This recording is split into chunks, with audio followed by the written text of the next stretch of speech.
This content is brought to you by Uphold, which is a great platform that makes it easy and simple for you to buy, hold, and sell and earn crypto. You can trade from anything to anything. For example, you could trade between cryptocurrencies and precious metals. It's an amazing platform that I've been using for years. And in fact, I still use to this day because they're one, a great exchange, they're reputable, and they're one of the only exchanges that still lists XRP. Many of the other exchanges have delisted XRP due to the SEC lawsuit, but you can still get XRP on Uphold. So I've interviewed the CEO, the founder, and many other representatives from Uphold over the years, and I'm a fan of this platform. And once again, there's some great features like trading between different assets very easily. You don't have to convert to a currency and so forth. They're used by 10 plus million users. They have over 200 cryptocurrencies. And they have a very easy to use app. The interface is really nice. So I can certainly vouch for this platform. Once again, I've been a user for years. So if you'd like to learn more about Uphold, please visit the link in the description. Welcome back to the Thinking Crypto podcast, your home for cryptocurrency news and interviews. With me today is Shayne Higdon, who's the co-founder and CEO of the HBAR Foundation. Shayne, great to have you on the show. Likewise, Tony. Thanks for inviting me. Well, Shayne, I'm a big Hedera HashGraph fan, and I hold the HBAR token in full transparency. So I'm super excited to speak with you and all the great things you guys are doing. But let's start with your background. Where are you from and where'd you grow up? Yeah, great question. So I am from East Texas. I live in Texas currently and born and raised. I did move around professionally. So I lived in Southern California for a while. Boulder, Colorado for a while, but came back to my roots back in 2014 to be closer to family. And how did you end up working at the HBAR Foundation? So that's an interesting intersection. So, previous to the HBAR Foundation, I was advising a fintech unicorn called Hiradius. And prior to that, I was president of one of the divisions at a company called BMC Software, which was a publicly traded company that went private by Bain, Golden Gate, and Insight Venture Partners. We then, after almost 5 years, then sold that company to KKR. They continue to do incredible things and continue to innovate under their new leadership. And so as I was thinking about what do I do next, I built my career in the early days of the internet. I was a web developer, developing in languages that probably don't exist anymore. Things like Cold Fusion, Visual Basic, C++. I know that exists, but Java to some extent, JavaScript. And so I felt like as I was continuing to keep track of cryptocurrency, Bitcoin, Ethereum, et cetera, I just had an investment thesis personally that said, where are the workloads or applications getting built? It was that simple. And these were applications. I didn't specifically look for DeFi related applications. I wasn't looking to speculate on any given token or chain per se. But I was looking at where are the developers centralizing and what and where are they building? And so as I began doing research, certainly came across Ethereum, others like Quant, Chainlink, Cardano for their smart contracts, et cetera. I then came across Hedera, which had a lot of enterprise brands associated to it that caught my attention. I didn't know what it meant at the time. And so I guess any good sleuth, I went to LinkedIn to see who I knew at Hedera. And lo and behold, I knew Christian Hasker. Christian and I worked together many, many years ago at Quest Software, where I was a senior executive and ran both a business unit there as well as mergers and acquisitions. And so I reached out to Christian and said, I'd love to learn more about Hedera. And so that kicked off this possibility around how does Hedera continue to further decentralize what they were doing? Not just the decentralization, because they do have, now I think it's 26 or 27 council members, and that's going to 39. So there is decentralization there while we don't have, permissionless nodes yet. The fact is that I felt like, further decentralizing in creating a foundation like other chains had was something that was interesting. Yeah, that absolutely makes sense. And Shayne, something you mentioned about, you worked in the early days of the internet, you're a coder and things like that. Yeah. I've found myself speaking to a lot of entrepreneurs and even folks who worked in Web 1.0, Web 2.0, my goodness, are now, jumping into crypto. And it's so interesting to see that evolution. And some of the biggest names, your Jeremy Allaire's, the Mike Belshis, the guys are at Netscape and so forth. They're all here now. It's fascinating. Yeah.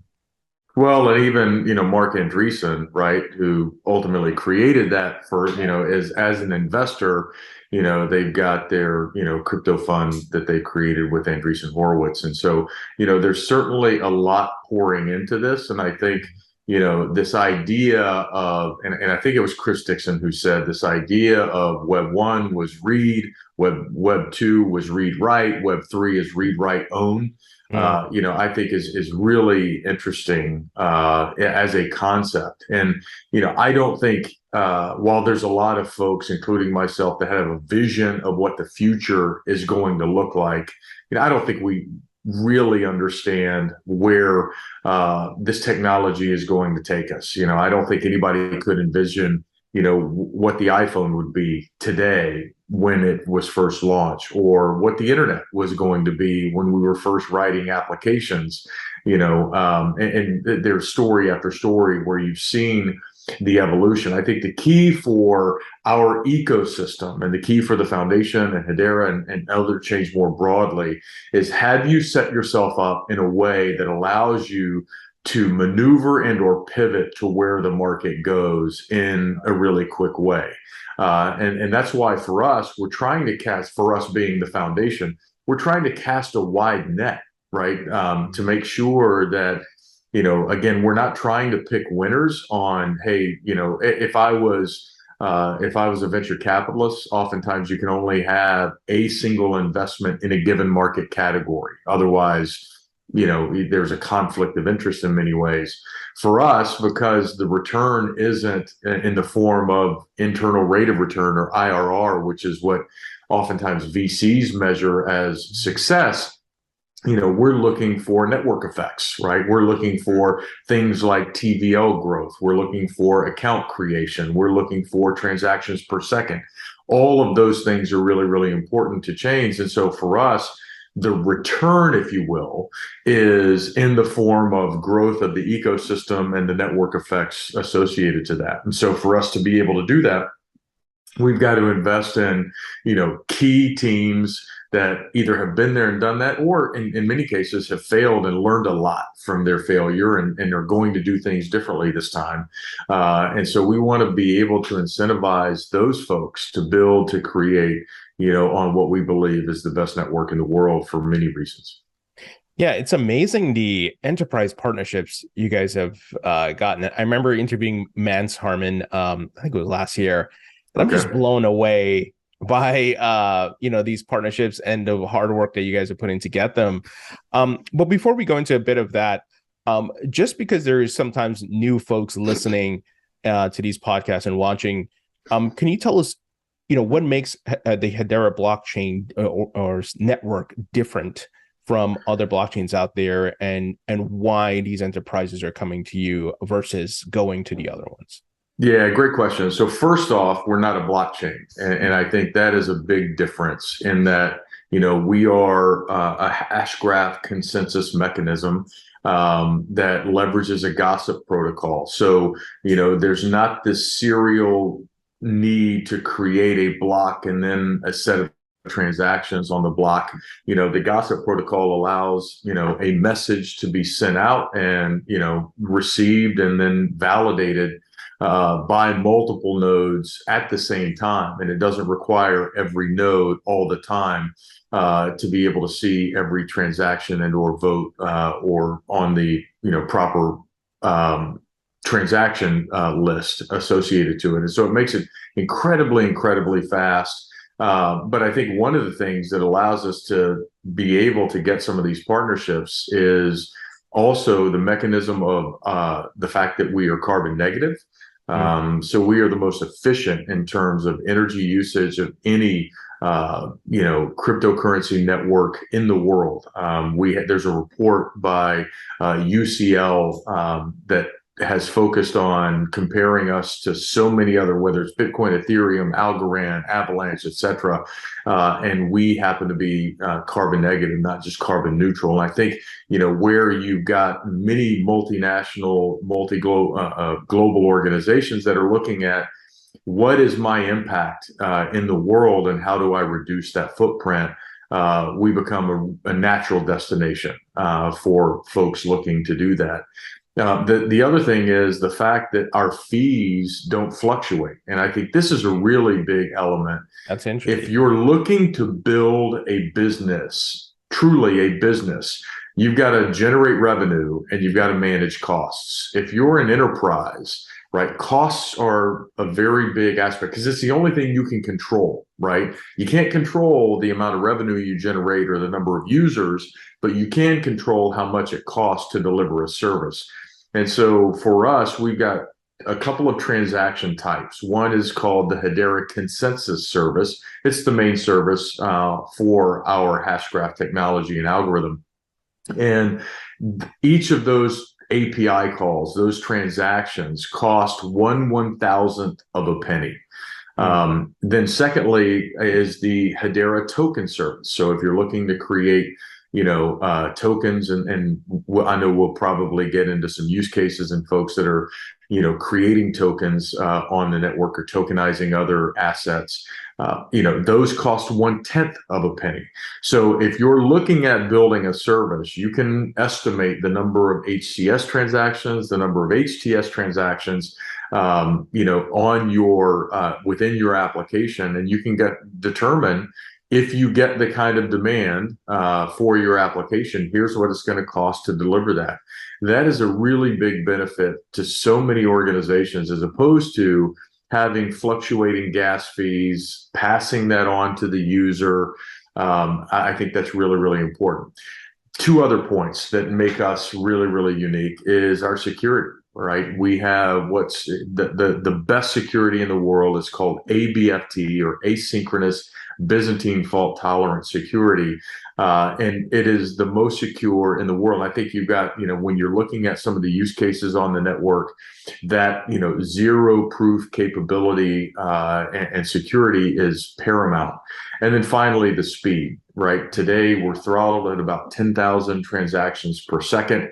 Through sharding that can, go to 100,000 plus transactions per second. If you compare that to the Visa network, that does 70,000 transactions per second. So we are ripe for continued innovation and supporting some of the largest use cases in the world.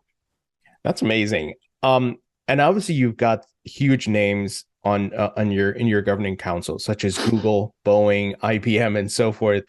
I don't know how much you can share, but I got to ask, can you tell us about maybe some use cases that some of these companies are leveraging the Hedera network for, whether it be tokenization, payments, whatever it may be? Can you highlight some of those? Yeah, for sure. So a couple of things. One is all governing council members participate by running a consensus node. So I think that's first and foremost. I think that's really important to understand. But in addition to that, the governance of the network includes different committees. So from a structural perspective, you have the coin committee, which is managing and making decisions around treasury and treasury allocation. You've got the corporate committee, which is looking at and governing, the overall network and Hedera and what they're trying to do as an entity.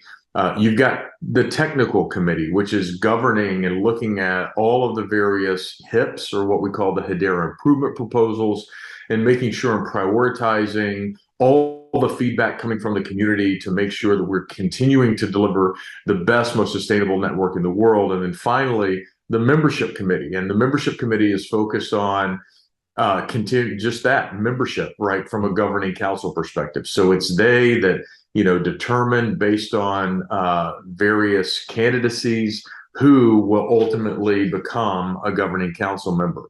So that's first and foremost. So you've got all of these very large organizations, most recently Aberdeen. Prior to that, you've had, Ubisoft and, ServiceNow and others that are doing incredible things on the network, and are very engaged in all of these communities, and some at the Hedera board level. So now I'll transition to really kind of focusing on, what are some of the applications that are happening on the network. So first we have something called Toko. Toko is a project built by one of the council members, DLA Piper, and it has a platform that is focused on tokenizing assets, tokenizing almost anything. And so their platform and ultimately their marketplace is something that, if you're looking to tokenize, in fact, I believe they were the first tokenized debt instrument, that was, ever created. And so that's a really interesting concept, and something that I think we're going to see more and more of as the bridging between DeFi 1, DeFi 2, and TradFi really start taking shape, as more and more folks believe that they can tokenize real world assets, whether those be real estate assets, contracts, or whether in the case of one of our latest projects, tokenizing and looking at how to store, your own personal files, multimedia files, wills, estate planning documents, etc.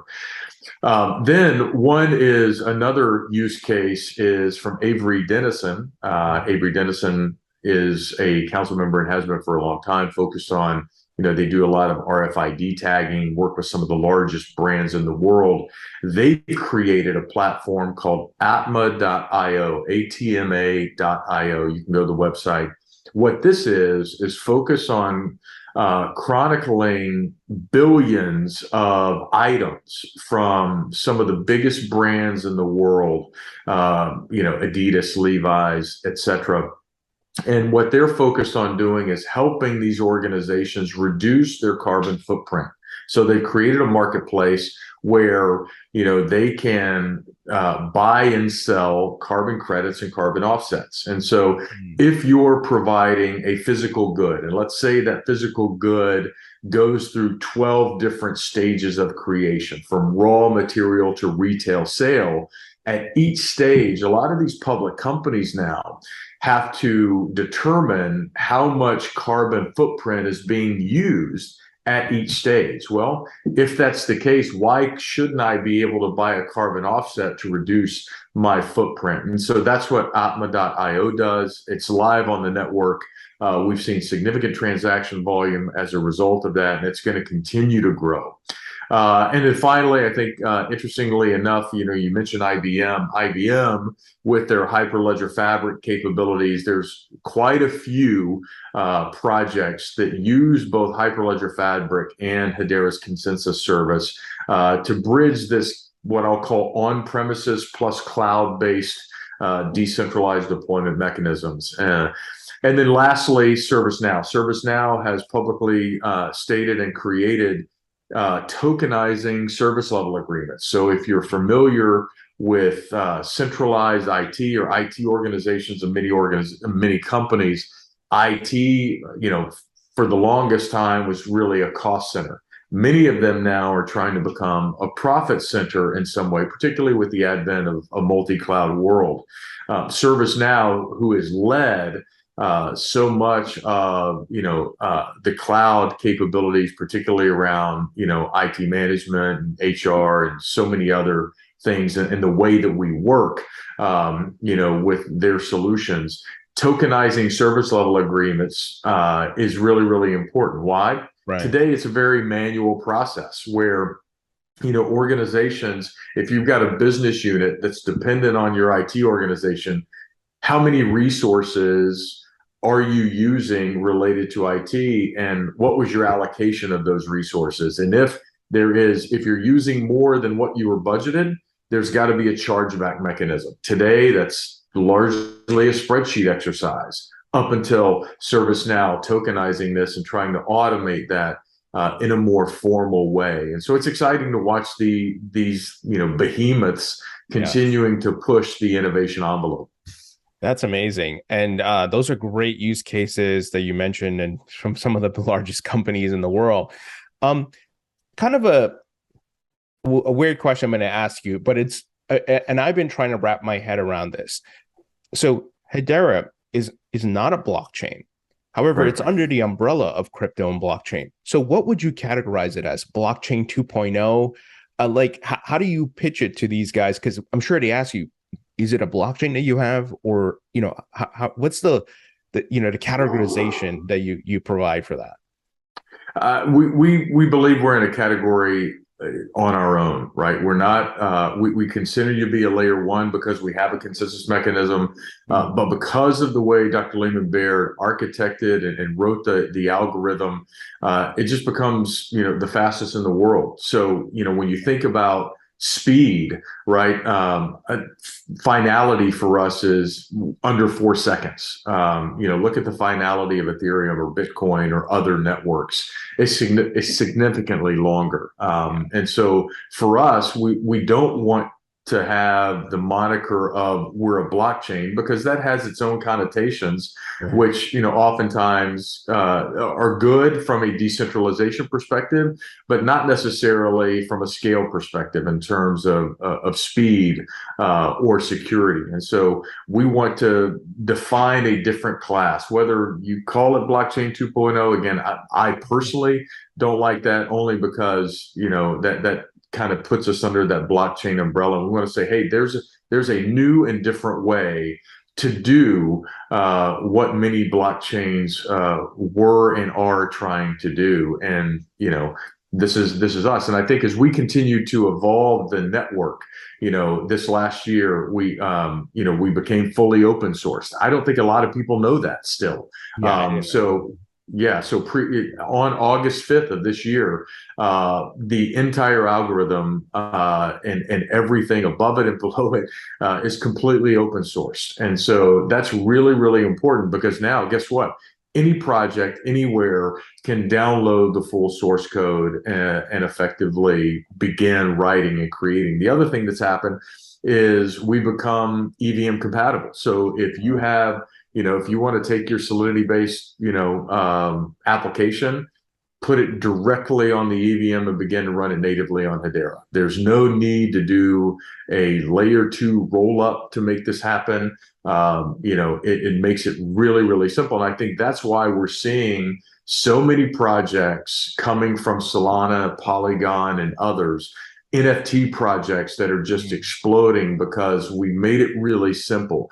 There are some areas that we need to continue to improve the developer experience, no doubt, and do things, but we continue to evolve that, as fast as we possibly can.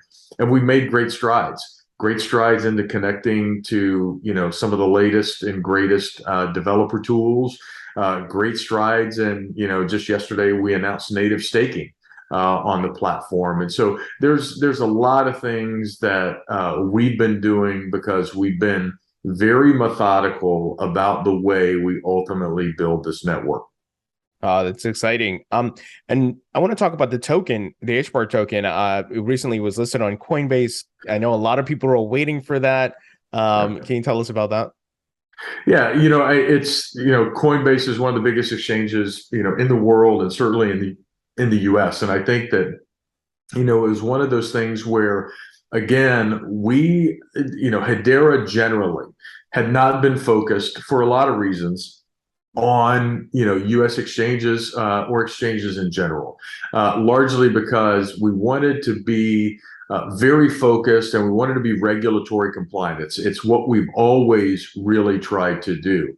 And when we were in a position where we believed that we had more applications, we needed more liquidity in the market, and ultimately we needed more security in the network, that's when we put a larger push on retail and getting liquidity in the market to be able to secure the network more effectively. And so that's what we've done. And, I think we're excited to have it listed on, one of the premier exchanges.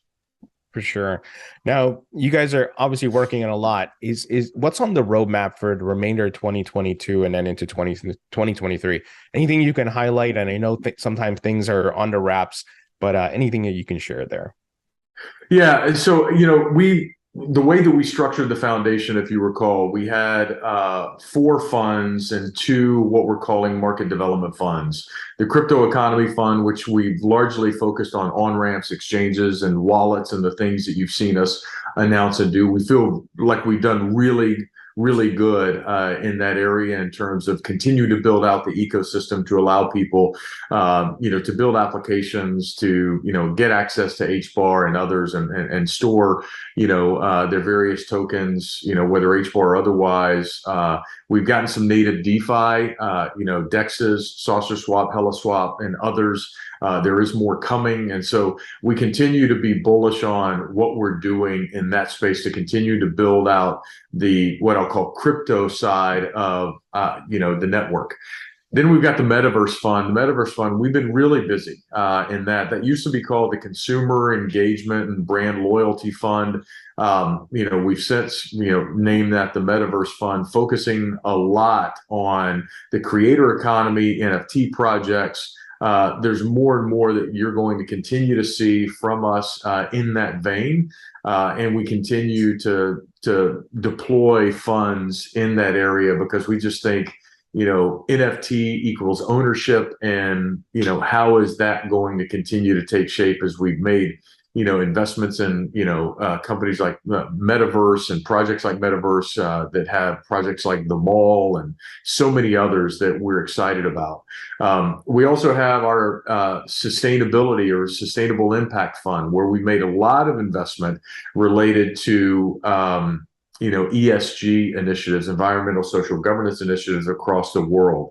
And, whether it's Water Ledger, Tamawa, Dovu, et cetera, people and organizations, projects looking to have a more positive impact on the world in which we live. And we try to live by that, being carbon negative, but we also want to deploy funds in that area. And you're going to continue to see us do that. And then finally, our payments and fintech fund, which is an area focused on, cross-border payments, et cetera. I mean, stable coins, CBDCs. We've had multiple that are being piloted on, our network, whether it's through Standard Bank, MTech, Zimbali networks throughout Africa and the Caribbean. And we want to continue to help folks be able to do this. You've seen, the announcement of ANZ Bank and our Open Zeppelin support, as ANZ Bank is building a stable coin on Hedera. So there's so many great things that are happening. And then our MDF funds. We've got 2 market development funds that we focused on and we're continuing to lean into. One is our decentralized identity fund. And we made some healthcare investments. We made some other investments to really focus on this idea of decentralized identity, KYC. How do we continue to make things secure by understanding and knowing who is on the other side of a transaction? And then finally, our Women Founders Fund. So if, women own at least 30% of a given project or company, that's something that we have been investing in and looking to continue to invest in to continue to promote development and education and success of women across the world. Wow. That's a full roadmap there. You guys are doing a lot. I'm very curious about the CBDC item because, folks in general are seeing these governments and central banks working towards this, and they're selecting different platforms, networks, blockchains. I wonder if how many central banks, I think you may have mentioned it, but I wanted to confirm, like how many central banks or governments, I don't know if you can share that, but are building on Hedera? I can't share all of that, but I will tell you it's certainly a few, and we have been partnering with the likes of a company called MTech, and Carmel is doing incredible work in many countries across the world, leveraging Hedera technology with what she's doing. Zimbali Networks is another one throughout Africa and the Caribbean. And then, we publicly announced ANZ Bank out of Australia with the $DC stablecoin that they're creating on Hedera. And so I think that when you look at governments and organizations, they look at our regulatory posture, which we've always had a very positive regulatory bent. We want to do things with high integrity, aligned to current regulatory bodies. We're being headquartered in the US.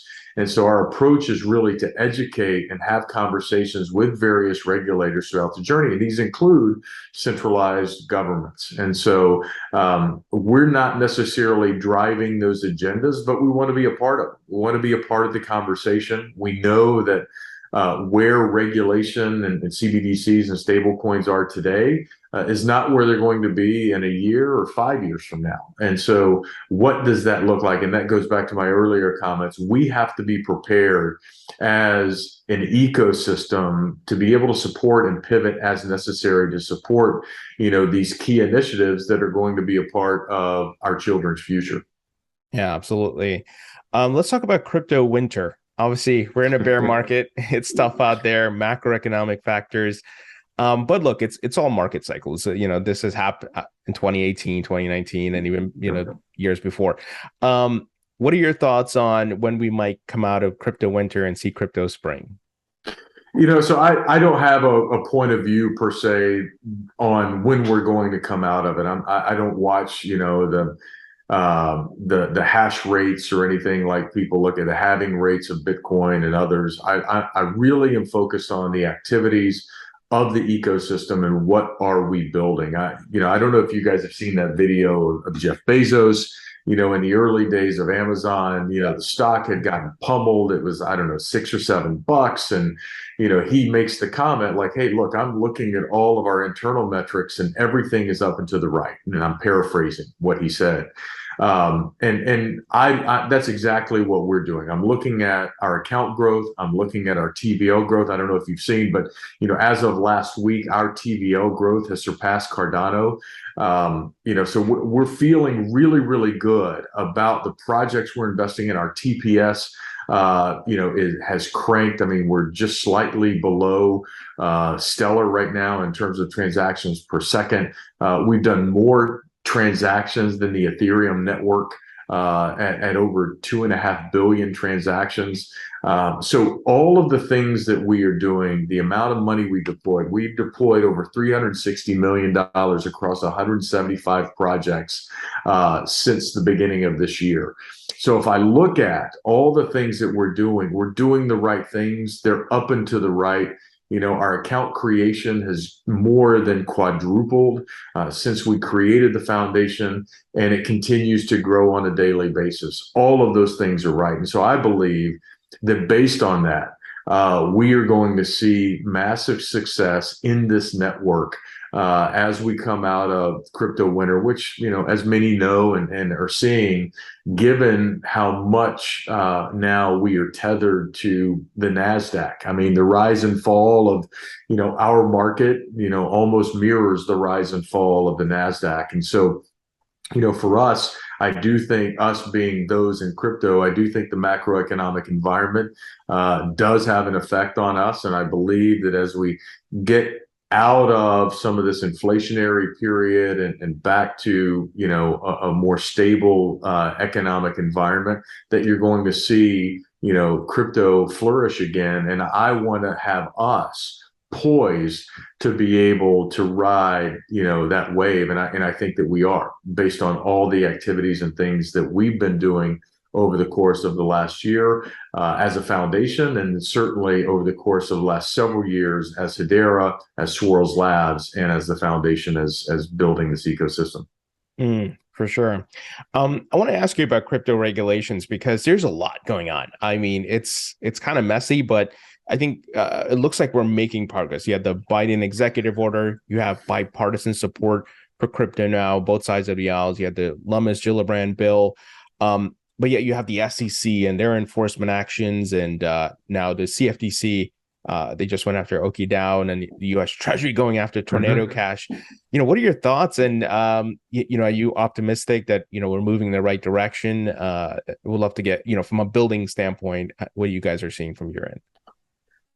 Sure. And so if I think about us as a network, we've always had a regulatory compliance bent. We've been very conservative. I say we, I mean, Mance and Lehman, who built this network from the beginning, were very conservative, being headquartered in the US, and trying to do things aligned to the current regulation of the day. There's certainly gray areas, and in those gray areas, I think we, by and large, have taken a more conservative oriented approach. I do think there's a lot of positivity in things, while whether or not I agree or disagree with each provision of the Biden executive order or the Lummis-Gillibrand bill, et cetera, the fact is that we are a part of the conversation. We as crypto are a part of the conversation. I don't believe we're going away. It's going away, and I believe that's the challenge for the SEC. Is there's so much money, and there's so much money on the sidelines still, right? When you look at how much money is invested in U.S. equities, et cetera.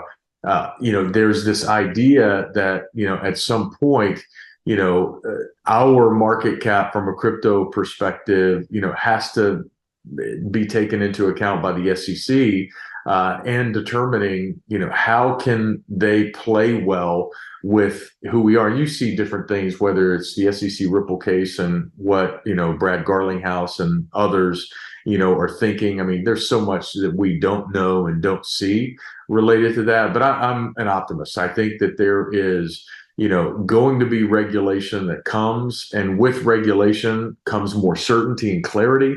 With that clarity comes more investment, more innovation, faster change related to what we're doing. And so I see all of that really being a positive impact on what we're trying to do. So for us, we try to take the approach of we want to continue to educate the market on the technology, where it is, its benefits, its use. That's why we really, really focus on the use cases that are going to be deployed on the network. That's what's going to grow. That's what's going to grow the network. That's what's going to grow use. And so we want to have conversations with the various regulators throughout this journey, help educate them, give them insights that they may or may not have, and also keep abreast of the changing winds as they continue to evolve. Yeah, absolutely. And hopefully the US can get this right maybe next year. Congress, I know right now with the midterms and so forth, it's a mess, but hopefully next year Congress can act and we get the green light for the entire market, and folks can really start building even more without fear of any type of situations that with the SEC and so forth. Yeah, that's right. And I think one of the other things that is interesting, and it kind of dovetails into your original comment around how do you guys get these big enterprises. When you look at some of the networks like Ethereum and others that allow you to run permissionless nodes. That's another element or facet of these networks that, if you're a multinational enterprise and you don't know who's actually running a node, and what if it's an enemy state, right? Or a nation state that, you don't want to do business with, that risk is too big. And for us, we haven't gone to permissionless nodes, right? For those reasons. And, we're hoping to go, knock on wood, to permission nodes, in the next few months. And so, that for us is something that continues to make us different. That if you're an enterprise and you're building an application. And so when you think about that related to regulation in the industry, you feel like, Hedera is a pretty safe place to be if you're if you've got an innovation or digital transformation agenda. It's a pretty safe place to be to run, the applications that you're building for the future. Yeah, for sure. Shayne, I got some wrap-up questions here for you. Okay. First is rapid fire. Favorite food? Mexican. Favorite musician or band? Ooh, Prince. Favorite movie? Band of Brothers. Favorite book? The Bible. And what's your hobby when you're not working at the HBAR Foundation? Spending time with my family. And finally, if you could create your own metaverse, what would the theme be? Something related to sports. Nice. Shayne, great speaking with you. Thank you so much for joining me. You guys are doing amazing things, and I would love to have you back on as the updates roll out on your end. But thank you for joining me. I'd welcome it. Tony, it's been great. Thank you so much for the time.